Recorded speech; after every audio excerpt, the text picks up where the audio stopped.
Good afternoon, dear Forex traders. This is the latest business news on InstaForex TV channel. I'm Olga Vitkovskaya. On Wednesday, the shares of Clearwire Corporation gained about 9%. This was mainly conditioned by the buyout offer Clearwire Corporation received from Dish Network Corporation on Tuesday.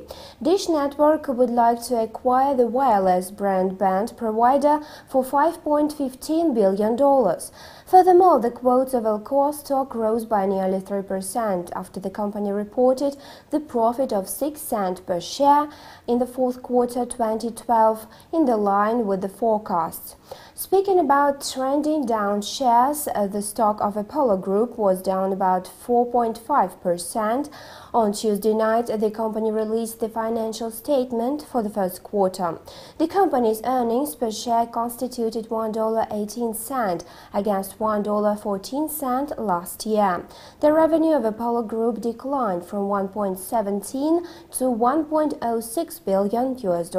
Meanwhile, the securities of Nokia sagged 5%. On Wednesday, TPK Holding filed a patent lawsuit in China court against the Finnish mobile phone producer. We'll be keeping you updated about the latest economic news on InstaForex TV. Goodbye.